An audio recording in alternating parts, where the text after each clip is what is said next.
Hello నమస్తే, నేను journalist YNR. Andhra Pradesh ఎన్నికల్లో ఎవరు గెలుస్తారన్న దానిపైన ఏడాది ముందు నుంచే చాలా పెద్ద స్పెక్యులేషన్స్ ఉన్నాయి. తెలుగు రాష్ట్రాలకు సంబంధించి ఆంధ్రప్రదేశ్ ఎన్నికల ఫలితాలు, ఎన్నికల సర్వేలు, అక్కడ వస్తున్న రకరకాల సర్వేలపైన అక్కడ ప్రజలకు ఎక్కువ ఆసక్తి ఉంది. ఆంధ్రప్రదేశ్ రాజకీయాలు ఆ స్థాయిలో ప్రజలకు ఇంట్రెస్ట్ జనరేట్ చేస్తూ ఉన్నాయి. ఆంధ్రప్రదేశ్లో జనసేన టీడీపీ పొత్తు తర్వాత గ్యారంటీగా అధికారంలోకి వస్తామనే ధీమాతో ఆ కూటమి ఉంది. భారతీయ జనతా పార్టీ ఇంకా ఆ కూటమిలో ఉందా లేదా తేలాల్సి ఉంది. ఇదే సమయంలో విజయం పైన వైఎస్ఆర్ కాంగ్రెస్ పార్టీ కూడా చాలా ధీమాగా ఉంది. గ్యారంటీగా గెలుస్తామనుకుంటోంది. గడిచిన ఎన్నికల్లో వచ్చిన సీట్ల కంటే ఎక్కువ సీట్లు వస్తాయని చెప్తోంది. అయితే టైమ్స్ నౌ సర్వే, కొన్ని నేషనల్ ఏజెన్సీస్ చేస్తున్న సర్వేలు మాత్రం చాలా సందర్భాల్లో అక్కడ అధికార పార్టీకే మళ్ళీ అవకాశం ఉండొచ్చు లాంటి మాటలు చెప్తూ ఉన్నాయి. టైమ్స్ నౌ గడిచిన ఎన్నికల సందర్భంగా, తెలంగాణ అసెంబ్లీ ఎన్నికల సందర్భంగా చెప్పింది 65 స్థానాలతో కాంగ్రెస్ పార్టీ అధికారంలోకి రాబోతోంది ఇక్కడ అని. సో అప్పుడు దాన్ని చాలామంది నమ్మలేదు ఇక్కడ టీఆర్ఎస్ పార్టీకి సంబంధించిన నాయకులు. కానీ 64 స్థానాలతో ఇక్కడ కాంగ్రెస్ పార్టీ అధికారంలోకి వచ్చింది. ఇప్పుడు టైమ్స్ నౌ ఈటీజీ చేసిన సర్వే, తాజా సర్వే చూస్తే మనం ఆంధ్రప్రదేశ్లో లోక్సభ స్థానాలకు సంబంధించి వేసిన క్యాలిక్యులేషన్ ఇది. దేశవ్యాప్తంగా లోక్సభ స్థానాల్లో, లోక్సభ సీట్లలో ఏ పార్టీ ఎన్ని గెలవచ్చు అనే దానికి సంబంధించి టైమ్స్ నౌ ఈటీజీ చేసిన సర్వే ఇది. ఈ సర్వేలో ఆంధ్రప్రదేశ్లో 25 స్థానాలకు గాను 24 గ్యారంటీగా వైఎస్ఆర్ కాంగ్రెస్ పార్టీ గెలుచుకుంటుందని, ఒక స్థానంలో టీడీపీ గెలవచ్చు లేదా ఆ స్థానం కూడా వైసీపీయే గెలవచ్చు. 24 గ్యారంటీగా గెలుస్తారు. 1 లేదా 0 స్థానాలు తెలుగుదేశం పార్టీకి రావచ్చు అనేది టైమ్స్ నౌ ఈటీజీ సర్వే చెప్తోంది. న్యాచురల్గా ఈ సర్వే పైన అక్కడ ప్రతిపక్షాలు, జనసేన, తెలుగుదేశం పార్టీలు, మిగతా వాళ్ళంతా విమర్శలు చేస్తూ ఉన్నారు. ఇవి పెయిడ్ సర్వేస్గా చెప్తూ ఉన్నారు. ఇవి స్పాన్సర్డ్ సర్వేలుగా చెప్తూ ఉన్నారు. టైమ్స్ నౌతో ఏపీలో ఉన్న వైసీపీ సర్కార్కు ఏదో ఒప్పందం ఉంది కాబట్టి వాళ్ళు ఇటువంటి సర్వేలు చేస్తున్నారనే మాట మాట్లాడుతున్నారు. నిజానికి గతంలో రిపబ్లిక్ చేసిన సర్వేలో కావచ్చు, ఇండియా టుడే చేసిన సర్వేలో కూడా వైఎస్ఆర్ కాంగ్రెస్ పార్టీకి మెజారిటీ సీట్లు అక్కడ రాబోతున్నాయనే విషయం అర్థమైంది. అయితే ఇప్పుడు ఈ సర్వే ఏపీకి సంబంధించి ఇంకా డీటెయిల్డ్గా వెళ్ళడానికి ముందు ఈ సర్వే ఒకసారి మిగతా రాష్ట్రాలకు సంబంధించి కూడా చూస్తే మనకి ఇంట్రెస్ట్ జనరేట్ చేసే తెలంగాణ రాష్ట్రానికి సంబంధించి, తెలంగాణ రాష్ట్రంలో ఉన్న 17 లోక్సభ స్థానాల్లో ఒక స్థానంలో ఇతరులు అంటే ఎంఐఎం గెలుస్తుంది. 8 నుంచి 10 స్థానాల్లో కాంగ్రెస్ పార్టీ గెలవబోతోంది. 3 నుంచి 5 స్థానాల్లో బీఆర్ఎస్ పార్టీ, 3 నుంచి 5 స్థానాల్లో బీజేపీ గెలవడానికి సంబంధించిన ఆస్కారం ఉంది అని చెప్తుంది. సో మెజారిటీ స్థానాల్లో 10 స్థానాల వరకు కాంగ్రెస్ పార్టీ గెలుచుకోవడానికి సంబంధించిన అవకాశం ఉంది అనేది టైమ్స్ నౌ సర్వే చెప్తోంది. టైమ్స్ నౌ నేషనల్ వైజ్గా ఇచ్చిన నంబర్స్ చూస్తే మాత్రం ఖచ్చితంగా ఆంధ్రప్రదేశ్లో తెలుగుదేశం, జనసేన కూటమికి ఏ రకమైన ఆందోళన ఉంటుందో కాంగ్రెస్ పార్టీ కూడా అదే రకమైన ఆందోళన ఉంటుంది.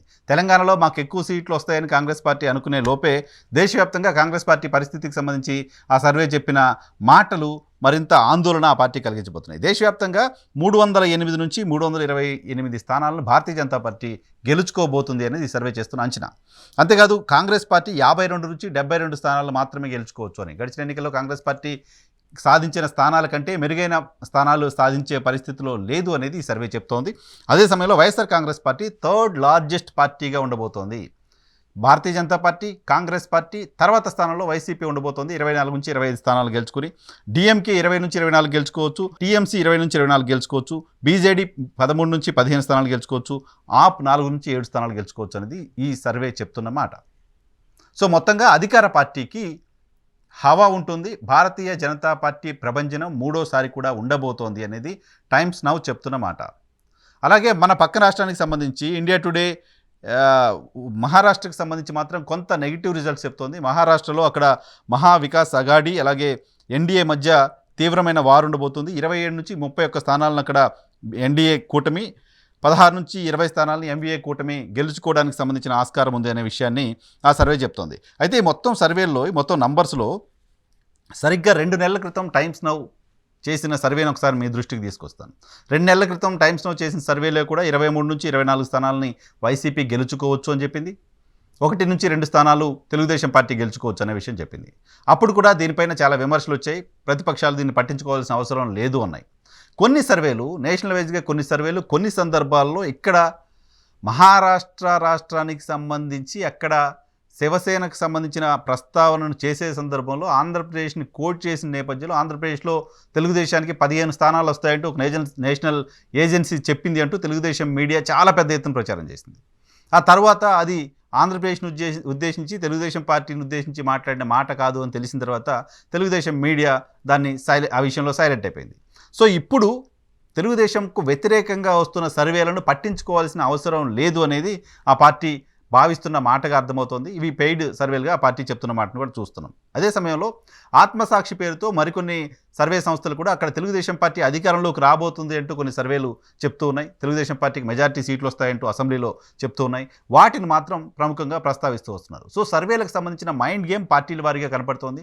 తమకు అనుకూలంగా ఉంటే ఓకే, లేకపోతే పెయిడ్ అని ఇటు వైసీపీ అటు టీడీపీ మాట్లాడుతూ వస్తున్న సందర్భం చూసాం.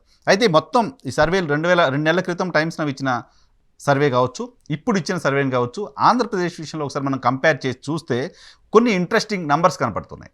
ఆ ఇంట్రెస్టింగ్ నంబర్స్ లాస్ట్ టైం సర్వేకి సంబంధించి కూడా వైసీపీకి డేంజర్ బెల్ లాంటి నంబర్స్ కనిపిస్తున్నాయి ఎక్కడ అని. వైసీపీకి గడిచిన సర్వేలోనూ ఇప్పుడు సర్వేలోనూ 50% ఓట్లు దాటుతాయని సర్వే చెప్తున్నప్పటికీ గడిచిన ఎన్నికల సందర్భంగా వైసీపీకి టైమ్స్ నవ్ ఇచ్చిన నంబర్ 51.10% ఓట్లను వైఎస్ఆర్ కాంగ్రెస్ పార్టీ తీసుకుంటే 36.40% ఓట్లను తెలుగుదేశం పార్టీ తీసుకుంటే 10.10% ఓట్లను జనసేన పార్టీ తీసుకుంటుంది అంటూ గడిచిన 2 నెలల క్రితం చేసిన సర్వేలో చెప్పారు.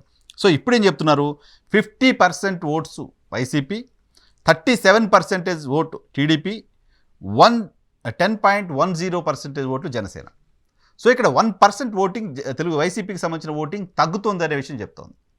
వేరే సీట్ల అంశానికి సంబంధించి పెరుగుతున్నాయని చెప్తున్నప్పటికీ ఓటింగ్ పర్సంటేజ్ తగ్గుతుందనే విషయం టైమ్స్ నవ్ చేసిన సర్వేని బట్టి చూస్తే మనకు అర్థమవుతుంది. వైఎస్ఆర్ కాంగ్రెస్ పార్టీ ఓటు శాతం తగ్గింది 1% 2 నెలల్లో అనేది మనకి ఈ సర్వేని బట్టి అర్థం చేసుకోవాల్సిన విషయం. ఇది వైసీపీకి ఆందోళన కలిగించే విషయమే. నిజానికి పైన నంబర్స్ చూసి ఆ పార్టీ సంతోషపడవచ్చు, కానీ ఈ పర్సంటేజ్ తగ్గుతుంది, 2 నెలల్లో 1% ఓటింగ్ తగ్గింది అంటే ఇది ఒకసారి అధికార పార్టీకి సంబంధించిన గ్రాఫ్ పడిపోవడం అంటూ మొదలు పెడితే అది ఒకరి దగ్గర 2 దగ్గర 3 దగ్గర ఆగిపోయే పరిస్థితి ఉండదు. తెలంగాణ ఎన్నికల సందర్భంగా చూస్తే మనం తెలంగాణ ఎన్నికల 3 నెలలు 4 నెలల ముందు వరకు అధికార పార్టీకి ప్రస్తుతం ఇప్పుడు అధికారంలో ఉన్న పార్టీకి మధ్య గ్యాప్ దాదాపు 8 నుంచి 9% చూస్తూ వచ్చాం. ఆల్ ఆఫ్ సడన్ 2% ఎక్కువ ఓట్లతో ఇక్కడ కాంగ్రెస్ పార్టీ అధికారంలోకి వచ్చింది. సో అధికార పార్టీకి సంబంధించిన ఓటింగ్ పర్సంటేజ్ తగ్గడం అనేది వైసీపీకి ఇబ్బంది కలిగించే అంశం ఖచ్చితంగా. అదే సమయంలో ఈ సర్వే చేసిన సందర్భంలో జనసేనని తెలుగుదేశం పార్టీని కూటమిగా చూడలేదు, జనసేనని తెలుగుదేశం పార్టీని విడివిడిగా చూశారు. సో జనసేన తెలుగుదేశం పార్టీ విడివిడిగా లేవు, కలిసి పోటీ చేస్తామని చెప్తున్నాయి, కలిసి పోటీ చేయడానికి సంబంధించిన ఏర్పాట్లు చేసుకుంటున్నాయి. సో ఆ 2 పార్టీలు కలిసి పోటీ చేస్తున్నప్పుడు ఓటింగ్ పర్సంటేజ్ వేరే, 37% తెలుగుదేశం పార్టీ, 10% జనసేన, కలిపితే 47%. అప్పుడు వైఎస్ఆర్ కాంగ్రెస్ పార్టీకి తెలుగుదేశం జనసేన కూటమికి ఉన్న ఓట్ల తేడా కేవలం 3% మాత్రం. ఆల్మోస్ట్ 10% ఓటింగ్ తెలుగుదేశం పార్టీ కూటమికి పెరగబోతోంది. సో ఖచ్చితంగా అప్పుడు ఈ నంబర్ చేంజ్ అవుతాయి. సో టైమ్స్ నవ్ చేసిన సర్వే కూటమిగా చేయలేదు కాబట్టి ఈ నంబర్స్ కనిపిస్తున్నాయి. ఇది మాకు బాగా ఉంది అని వైసీపీ జబ్బలు చరుచుకోవాల్సిన అవసరం లేదు, మేము వదిలేసినా పర్వాలేదని తెలుగుదేశం పార్టీ లైట్ తీసుకోవాల్సిన అవసరం కూడా లేదు. సో ప్రజల్లో మార్పు కనపడుతోంది, కొంత చేంజ్ కనపడుతోంది, ఓటింగ్ పర్సంటేజ్ తగ్గుతోంది వైసీపీదనే కనపడుతుంది. గడిచిన 2 నెలల క్రితం 36.40 ఉన్న తెలుగుదేశం పార్టీ ఓటింగ్ పర్సంటేజ్ ఇప్పుడు 37కి వచ్చింది. జనసేన పర్సంటేజ్ మాత్రం పెరిగినట్టు చూపించట్లేదు ఈ సర్వేలో. సో ఈరోజు ఎన్నికలు జరిగితే ఎలా ఉంటుందనే దానిపైన వాళ్ళకి సంబంధించిన అంచనాగా మనం దీన్ని చూడాల్సి ఉంటుంది. సో టైమ్స్ నవ్ ప్రతి 2 నెలలకు ఒకసారి, ప్రతి 45 డేస్కి ఒకసారి మూడ్ ఆఫ్ ద నేషన్ పేరుతో ఇటువంటి సర్వేలు నిర్వహిస్తూ ఉంది. సో ఈ సర్వే పైన ఖచ్చితంగా రాజకీయపరమైన చర్చలు, రాజకీయపరమైన విమర్శలు ఎలాగో ఉంటాయి, కానీ ఈ సర్వేని నిశ్చితంగా పరిశీలిస్తే మాత్రం 2 పార్టీలు జాగ్రత్త పడాలి, 2 పార్టీలు ఆందోళన పడాల్సిన అంశాలే ఖచ్చితంగా ఈ సర్వేలో కనపడుతున్నాయి ఆంధ్రప్రదేశ్కి సంబంధించి మనకి.